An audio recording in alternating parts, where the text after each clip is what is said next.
Bismillahirrahmanirrahim. Assalamualaikum warahmatullahi wabarakatuh. Sebelumnya, perkenalkan nama saya Alfat Prasetya dengan NIM 60100120027. Pada kesempatan kali ini, saya akan menjelaskan mengenai rangkuman dari tugas mata kuliah Teknopreneurship yang diampu oleh Ibu Sriani Ersina STMT, yaitu meringkas buku pada bab 9 dan 10.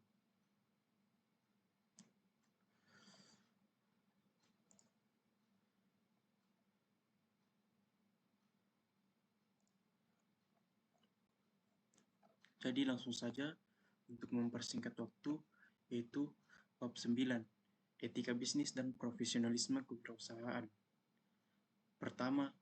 Poin pertama, pengertian etika bisnis.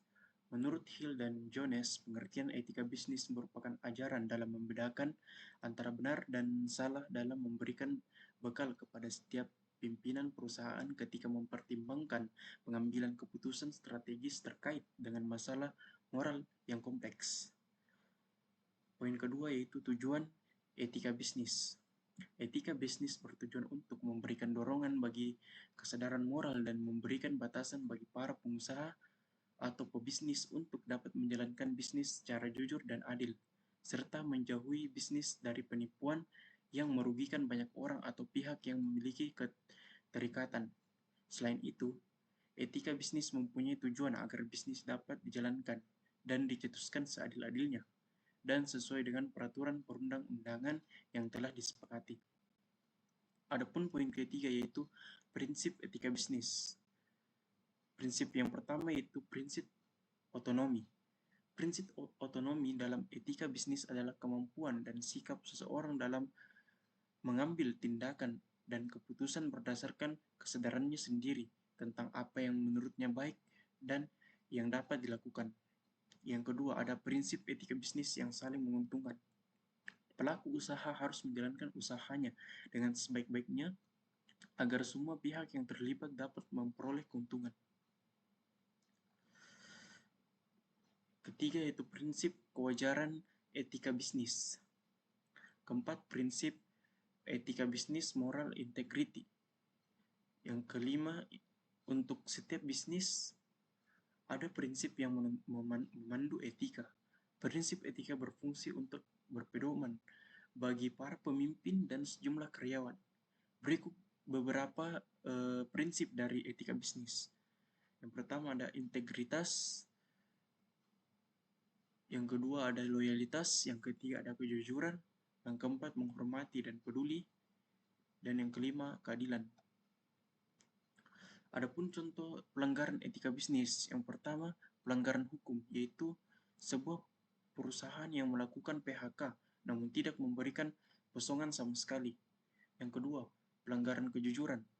Ya, maksudnya yaitu perusahaan yang dapat dikatakan berhasil terhadap kejujuran agar mereka tidak memberikan harga yang sejujur-jujurnya kepada para konsumen, serta kualitas dari barang yang ditawarkannya. Ada pelanggaran empati dan pelanggaran transparansi juga. Selanjutnya, bab 10, kewirausahaan dalam bidang pendidikan. Peran kewirausahaan dalam pendidikan. Pendidikan kewirausahaan bertujuan untuk membentuk manusia secara utuh atau holistik sebagai insan yang memiliki karakter, pemahaman, dan keterampilan sebagai wirausaha. Pada dasarnya, pendidikan kewirausahaan dapat diimplementasikan secara terpadu dengan kegiatan pendidikan di sekolah. Pelaksanaan pendidikan kewirausahaan dilakukan oleh kepala sekolah, guru, tenaga kependidikan, peserta didik secara bersama-sama sebagai suatu komunitas pendidikan. Dalam hal ini, pendidikan kewirausahaan di sekolah dapat diinternalisasikan melalui berbagai aspek. Yang pertama, pendidikan kewirausahaan terintegrasi dalam seluruh mata pelajaran. Yang dimaksud dengan pendidikan kewirausahaan terintegrasi di dalam proses pembelajaran adalah penginternalisasian nilai-nilai kewirausahaan ke dalam pembelajaran.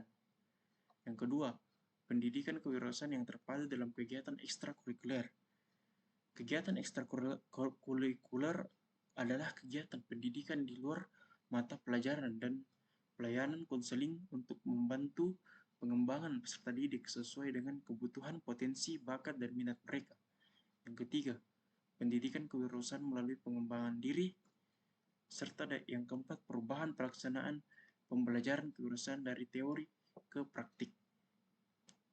Selanjutnya yaitu usaha peningkatan kewirausahaan perguruan tinggi, yaitu yang pertama pendirian pusat kewirausahaan kampus, entrepreneurship priority, pengembangan program mahasiswa wirausaha, program wirausaha mandiri untuk mahasiswa, program peningkatan kompetensi tenaga kerja dan produktivitas bagi mahasiswa, program pemberian modal usaha untuk mahasiswa. Poin ketiga itu pengembangan kurikulum pendidikan kewirausahaan, yaitu memasukkan kurikulum kewirausahaan dalam kurikulum pendidikan, memasukkan mata kuliah kewirausahaan dalam kurikulum, mendirikan laboratorium kewirausahaan syariah, mengadakan pelatihan-pelatihan kewirausahaan, mendirikan dukungan bagi wirausaha muda, dan memberikan bantuan dana lunak, serta kewirausahaan nyata. Mungkin demikian yang dapat saya sampaikan. Kurang dan lebihnya mohon dimaafkan. Wabillahi taufiq wal hidayah. Wassalamualaikum warahmatullahi wabarakatuh.